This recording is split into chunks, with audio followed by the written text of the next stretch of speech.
Welcome back to another episode from the Optimal Body Podcast. I'm Doc Jen. And I'm Dr. Dom. And today we're talking about how to release a tight knot that you feel typically in your upper traps, probably.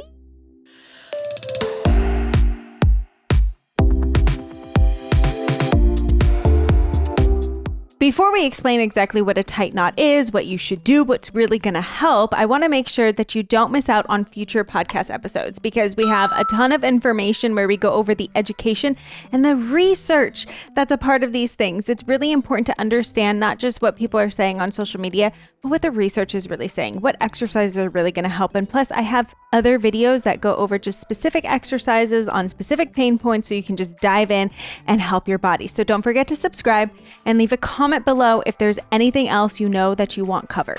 Everyone deals with this. Tight knots, trigger points. Oh, my upper traps are just so lumpy, or I can't get things to release. So we want to talk through what exactly a knot is, what is causing these tight bands of muscle, and what can we actually do long term to help with, preventing our body from forming knots, or if we know we have areas that consistently have these knots pop up, what can we do to reduce the frequency of that? Things that people typically use for a knot, but we haven't really identified exactly what is a knot and what should I be doing for it. Yeah, because some of the things you mentioned, like we've done the massage or the percussion therapy guns. We've done Graston, tools, we've talked about dry needling. We've talked about manipulations. We've talked about just like massage or other, random manual therapies, which all might feel good, Yes, but go to those specific episodes because they're going to identify a little bit more. And we'll talk more in depth in those episodes and maybe a little bit today about why those things feel good, because they give that local feeling of relaxation. They help work with some of the processes in the muscle that we're going to talk about today to get some of those tight bands to relax. But it's not something that's a lasting fix per se. It's not something that's going to help give you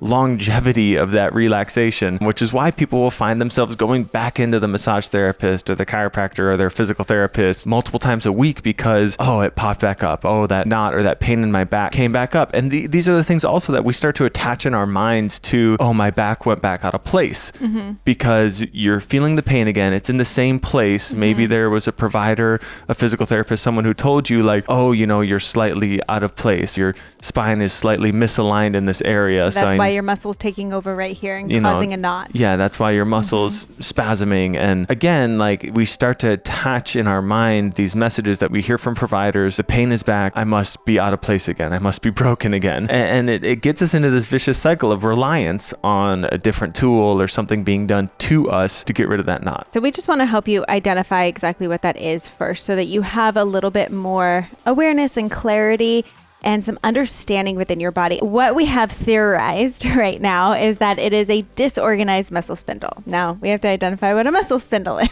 We're going to talk a little bit today about this muscle spindle and kind of its counterpart that it works with, the Golgi tendon or the Golgi tendon organ, Golgi tendon apparatus. These are all terms that will be used. And essentially what these two things do, the muscle spindle and the Golgi tendon, is they regulate the tension in the muscle to some degree. And a lot of it is based on how fast the muscle length is changing, amount of tension that is put through the muscle, and these things work together. So a muscle spindle, its specific purpose, this is found directly in the muscle belly or within the muscle fibers itself. The muscle spindle senses the change in length and the velocity in the change of length of that muscle. And so when a muscle spindle is operating correctly or properly, it will sense if our muscle is changing at way too fast of a rate that the body is not used to. That the body's not used to. The brain is not used to. It's used to protect you. Yeah, then the muscle spindle will say, hey, we need to put some more tension. We need to contract this muscle to protect from injury. Yes. So it's actually a very useful process. If you're out running and you stop really quick and the muscle changes length really quickly, the muscle spindle might hold on to give you a little extra contraction to make sure that you don't strain, sprain, tear a muscle. This is where we could also see someone who hasn't really been bending forward or hasn't really been putting a lot of stress and tension into their hamstring, and they go to reach forward and touch their toes and they're like, I can't go anywhere because now the brain is sensing this change of length within the hamstring and saying, nope, we don't go forward very much. We don't bend forward. We don't do this. So I'm going to hold back tension to help protect you. Doesn't necessarily mean that is the length that your hamstring has available. It just means this is the length that my brain thinks is going to prevent from injury. Yeah. But what's really cool, and I have this video on YouTube as well, if you just do a couple of like neurological trickery, like these little neuro hacks. Yeah, to get the brain to be okay bending forward and sensing this feeling of going forward, all of a sudden, I mean, I swear this video is done so well on the YouTube because so many people try these hacks and they're like, oh my gosh, I can touch my toes. Essentially, that muscle spindle is convinced that if we allow any amount of stretching or lengthening, it's going to be dangerous. And so I need to hold this tight knot.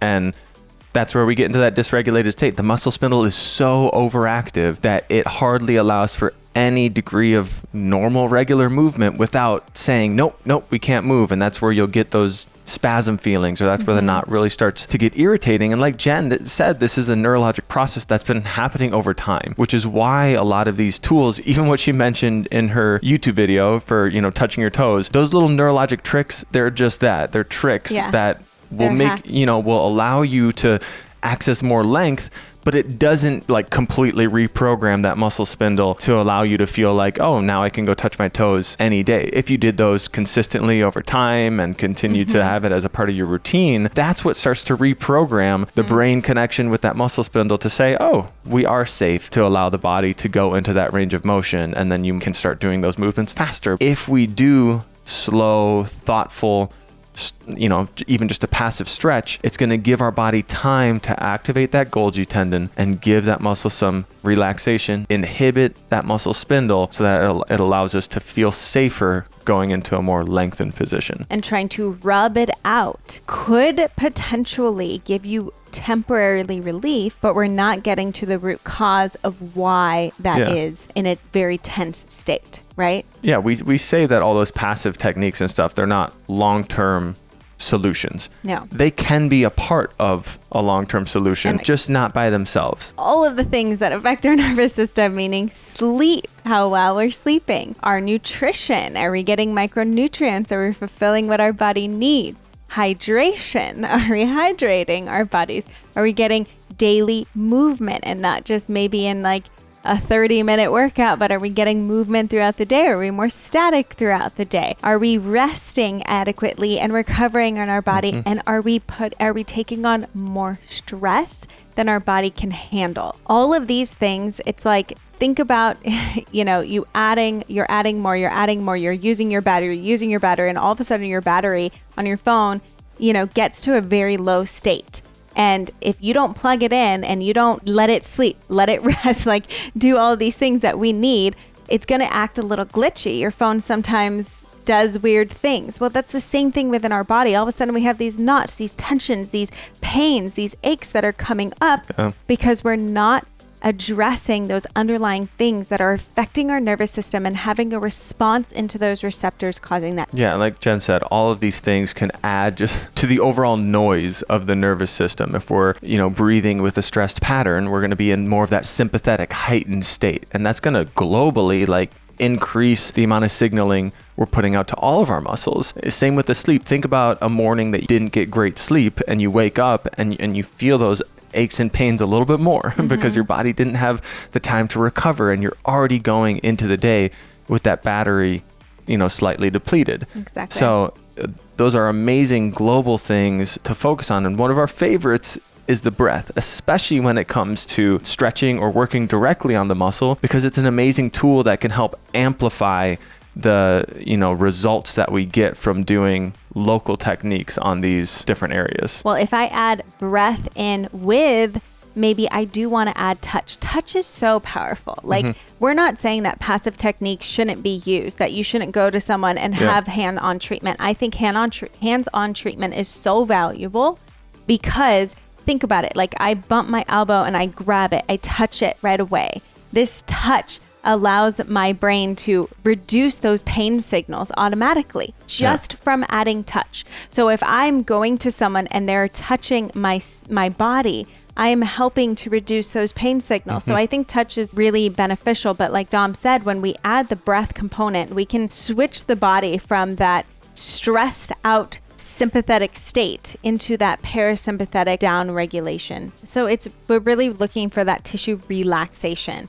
And the way we get that relaxation isn't by digging it out. That can make something more angry. That can make your body try to protect you more and grab on more. So going harder, going deeper isn't the answer here. It is, how can I use my breath to calm my overall nervous system? And we've had so many episodes on breath, on what that really looks like. And then use a tool, a soft tool, like a tune-up fitness tool.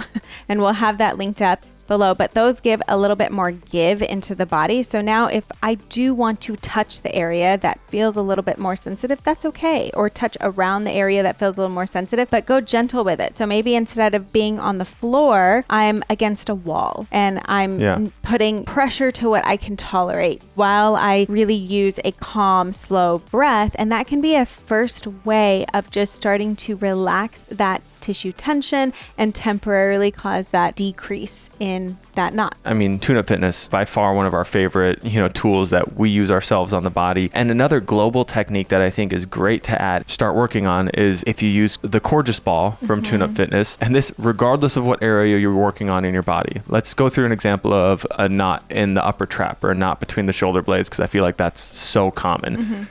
A good place to start is take this Coregeous ball. A way you can simulate this is like roll up a towel, roll up a hand towel, use a folded small pillow, but you're essentially going to lay on the floor on your stomach and put that Coregeous ball, pillow, towel right in your gut, and essentially lay there and take deep breaths. And what you're trying to do is breathe down into that ball.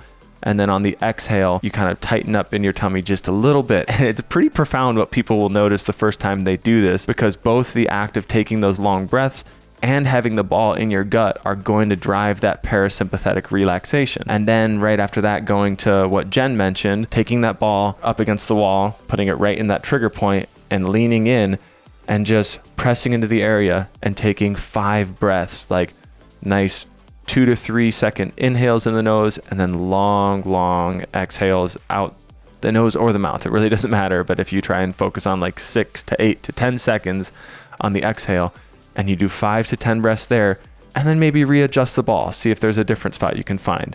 Do that again. Those 2 things right in a row, you'll feel such a profound difference once you're done with those 2. You want to just temporarily understand how to relieve that tension and the pressure. That's a good place to start. But again, we don't want you to have to always come back to this. It's like, why is that area taking on so much pressure? Then I like to say, okay, let's look at the areas above and below.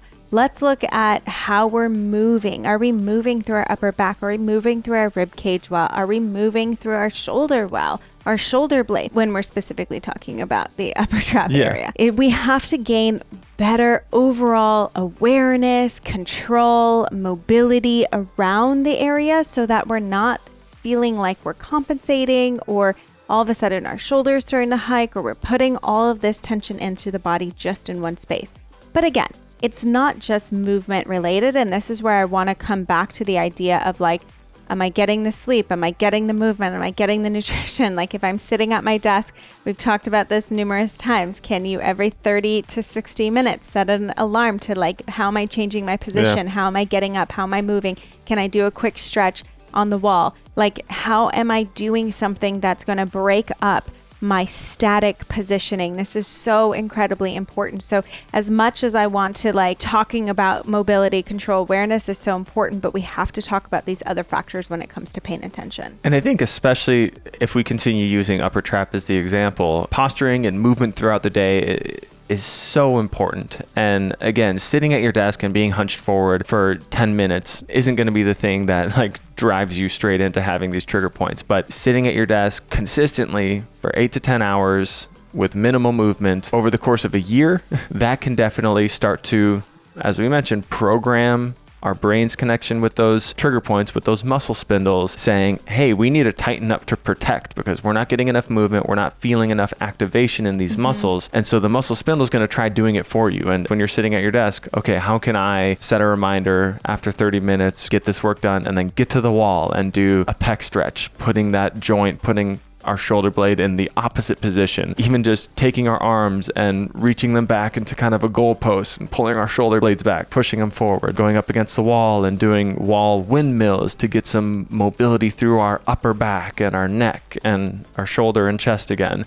You know, those 3 things could take you a minute, 2 minutes, but it's helping with that programming, if done consistently, to help and give those muscle spindles a different message. I would say the last thing to focus on is improving your strength through the length of the muscle. So this means that I'm not just doing push-ups in like a really shortened kind of like barely bending and straightening my arms, but I'm really trying to say, okay, can I press all the way away from the ground where my shoulder blades push away? And then can I come all the way toward my chest and all, like, can I increase the range and control of which I do a strengthening type movement? I don't care if it's in yoga and you're working on really controlling your chaturanga, or if it's in the gym and you're working on control of your bench press. Like, how can I work on better control and awareness and full length of the range that I have within my body when I'm doing exercises,